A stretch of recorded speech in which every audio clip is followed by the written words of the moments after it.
Hi my dear student, मैं Sanjay Kumar Singh USA academy number 1 में आप लोग का पुनः स्वागत करता हूं।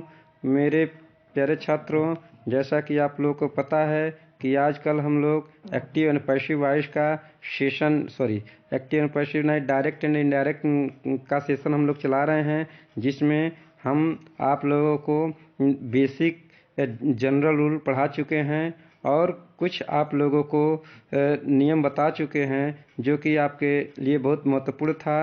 लेकिन आज से हम आप बताने वाले हैं असर्टिव सेंटेंस जो हमने सुविधा के अनुसार 5 प्रकार के सेंटेंस में वाक्यों को बांटा था, उसमें से पहला पार्ट आज हम स्टार्ट करेंगे, जिसका नाम है असर्टिव सेंटेंस में आज हम लोग को रूल नंबर 1 पढ़ेंगे। रूल नंबर 1 क्या कहता है, थोड़ा हम लोग इसको देखेंगे कि असर्टिव सेंटेंस होता क्या है। इस प्रकार के वाक्यों में किसी कथन का बोध होता है, उन्हें निम्न प्रकार से इनडायरेक्ट सेंटेंस में बदलते हैं। मेरे प्यारे दोस्तों, मेरे प्रिय छात्रों, आपको पता होगा कि असर्टिव सेंटेंस हम उसे कहते हैं जिसमें किसी कथन का बोध हो। मतलब क्या हो, कोई कथन किया जाए, ऐसे वाक्यों को हम लोग असर्टिव सेंटेंस कहते हैं।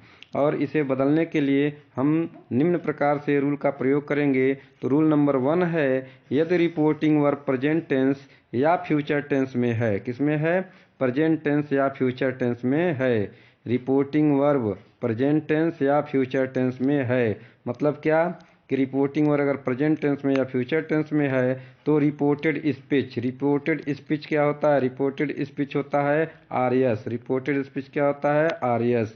तो हम रिपोर्टेड स्पीच के टेंस में किसी प्रकार का संशोधन नहीं करते हैं। मेरे प्रिय दोस्तों, जैसा कि आपको पता है कि यदि हमारा रिपोर्टिंग वर्ब प्रेजेंट टेंस में है तो रिपोर्टेड स्पीच के टेंस में हम कोई बदलाव नहीं करेंगे। तो आइए हम लोग देख लेते हैं कि कैसे, थोड़ा हम लोग इसको समझ लेते हैं कि कैसे। देखिए, एग्जाम्पल के थ्रू देखते हैं। यदि रिपोर्टिंग वर्ब प्रेजेंट टेंस या फ्यूचर टेंस में है तो हम आरएस रिपोर्टेड स्पीच के टेंस में कोई बदलाव नहीं करते हैं। एग्जाम्पल के थ्रू हम इसको समझते हैं। देखिए कैसे हो रहा है चीज़ें। पहला एग्जाम्पल हमारा ये है कि राम सेज, राम कहता है। तो आप देख सकते हैं कि जो हमारा आरवी है, रिपोर्टिंग वर्ब है, ये सेज है प्रेजेंट इंडेफिनिट टेंस में सेज यस या यस लगता है, इसको हम लोग प्रेजेंट इंडेफिनिट टेंस बोलते हैं। तो राम सेज यानी कि हमारा जो रिपोर्टिंग वर्ब है ये क्या है? प्रेजेंट टेंस है। क्या है? प्रेजेंट टेंस है। तो प्रेजेंट टेंस में है तो रिपोर्टेड स्पीच जो है हरी हैज गॉन टू आगरा, तो इसके टेंस में कोई बदलाव नहीं होगा। ठीक है। तो आइए हम लोग इसको डायरेक्ट से इनडायरेक्ट बना लेते हैं। ये हमारा डायरेक्ट सेंटेंस है, इसको हम लोग इनडायरेक्ट बनाते हैं और देखते हैं कैसे होता है। तो हमारा राम सेज, हम डैट कंजक्शन का प्रयोग कर लेंगे।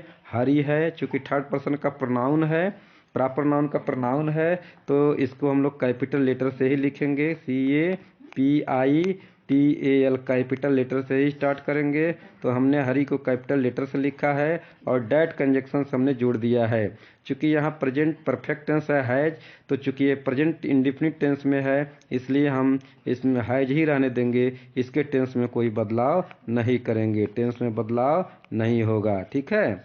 तो आइए, तो हरी हैज हो जाएगा और चूंकि क्रिया का थर्ड फॉर्म गॉन होता ही है, गॉन टू आगरा ऑलरेडी है, तो गॉन टू आगरा हम लोग जोड़ लेंगे। तो इस तरीके से आप देख सकते हैं कि यदि हमारा रिपोर्टिंग वर्ब प्रेजेंट टेंस या फ्यूचर टेंस में है तो रिपोर्टेड स्पीच के टेंस में कोई बदलाव नहीं करते हैं। तो हमारे निम्न सेंटेंस का जो पैसिव वॉइस लग गई, मेरे प्यारे छात्रों, राम से that Hari has gone to Agra, ये हमारा इनडायरेक्ट सेंटेंस हो गया।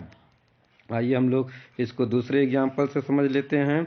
दूसरा एग्जाम्पल है Mohan will say Asha is टाल, आशा क्या है? लंबी है।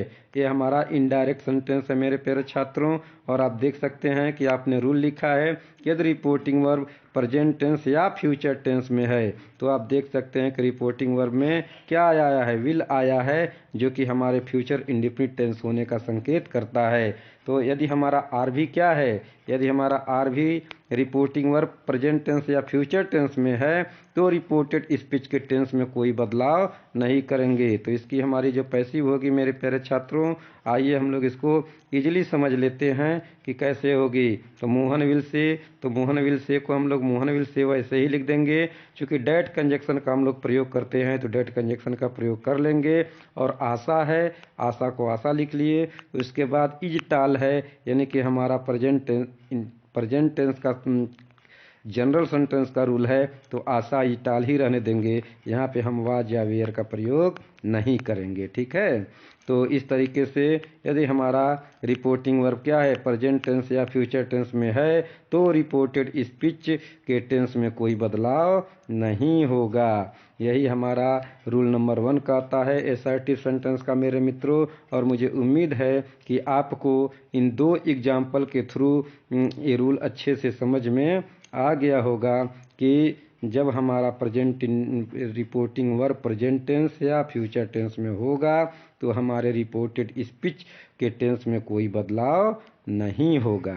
इस तरीके से आज के लिए बस एक ही रूल, इस असर्टिव सेंटेंस को आगे बढ़ाते हुए आगे हम पुनः नए रूल लेकर के आने वाले हैं। Rule number 2, rule number 3, rule number 4, इस तरीके से करते हुए मेरे मित्रों आप लोग पूरे कंप्लीट कोर्स को देखेंगे। एक्टिव एंड पैसिव वॉइस में कंप्लीट कोर्स आपको यहाँ मिलने वाला है।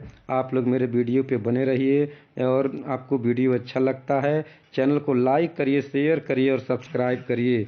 आप लोग चैनल को सब्सक्राइब नहीं कर रहे हैं जिससे मेरा मनोबल बन नहीं पा रहा है। अगर आप लोग कंप्लीट कोर्स यहाँ देखना चाहते हैं, सीखना चाहते हैं तो वीडियो को लाइक करिए, शेयर करिए और अधिक से अधिक दोस्तों में फॉरवर्ड करिए ताकि मेरा मनोबल बढ़े और मैं आप लोगों को यहाँ कंप्लीट कोर्स प्रोवाइड कराता रहूँ।